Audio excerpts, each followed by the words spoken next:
Magandang araw mga kaibigan. Bigyan natin ng reaksyon itong post ng Duterte Youth Party List.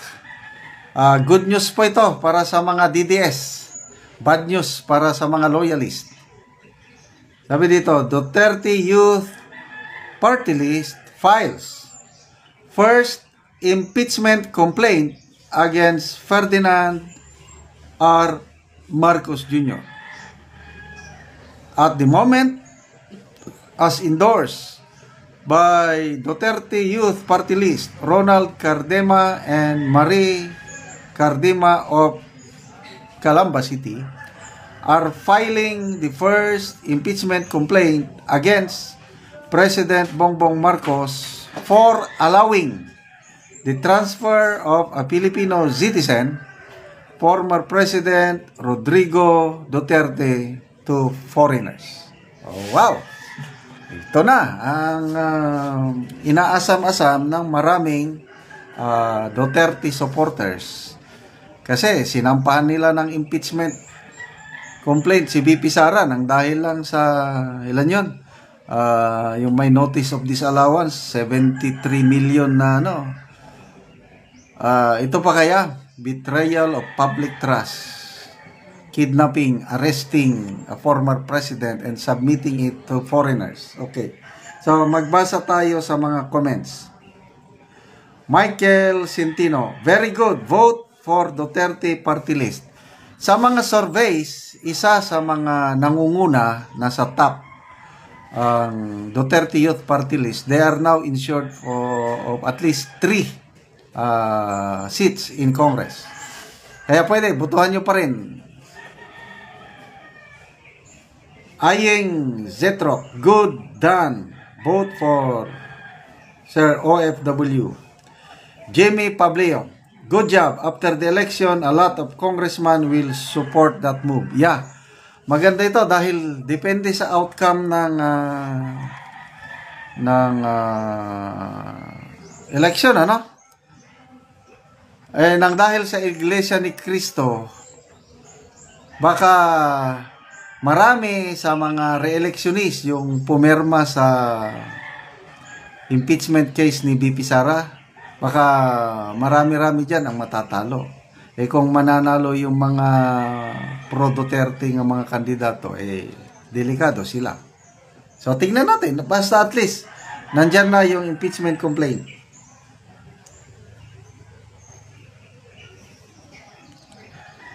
Art Nick, sana may sumunod mag-file ng impeachment. Alvin Dayer, yes to impeachment. Dewi Santos, I voted for you. Itong Duterte Party List. Robert Lee Dalana, voted Duterte Youth. Leilani Dumago, yes, very good, Duterte Youth Party List.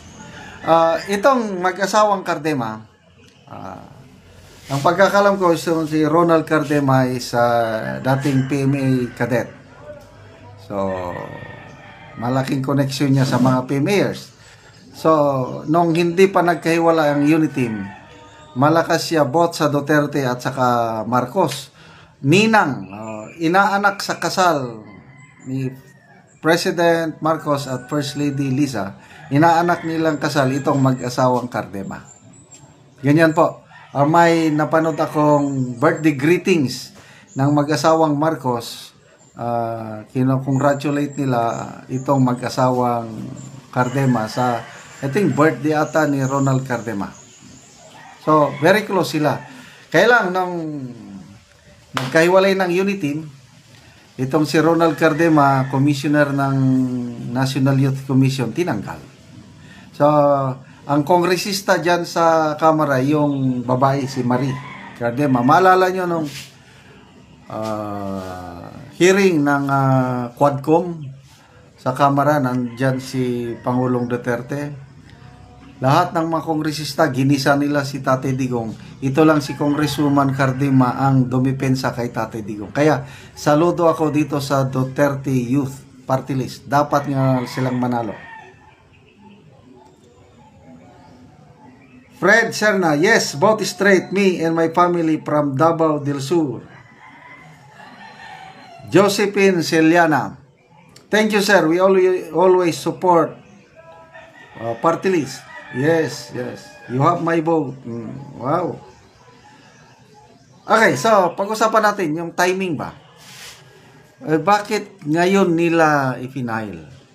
Bakit hindi na lang nila i-final sa susunod na kongreso? Yun lang ang tanong ko. Final nila ngayon. So, pag-uusapan, pag-open ng 19th Congress kasi may mga isang buwan pa. Ano sa tingin nyo? Mag-prosper kaya ito? So, parang ano, kung ako ang iyong tatanungin correct me if I'm wrong. Kung ang magdidesisyon yan itong 19th Congress, ay majority ng mga congressman, kahit matalo pa sila sa eleksyon, kasi hanggang June 30 pa man lang, dahil na-file na ngayon, baka hindi rin mag-prosper. Baka hanggang committee level lang yan. Patay na. Yun lang ang nakikita ko. But, the fact na na-file nila, to me, magandang prueba na yan. At least mayroong makayang magsampa ng impeachment. Nandito yung inattach yung sandali inattach yung dokumento. Ito. Yan House of Representatives verified complaint for impeachment against the President of the Republic of the Philippines, His Excellency Ferdinand Marcos. Verified impeachment complaint. Ayan. So, verified impeachment complaint na ito. So, again, ayan, maraming people who reacted in less than 1 hour. 7,500 ang nag-react, 4,000 ang nag-like, 3,200 ang nag-love. So, positive. So, congratulations, Duterte Youth Party List sa hindi na mapigilang pagkapanalo.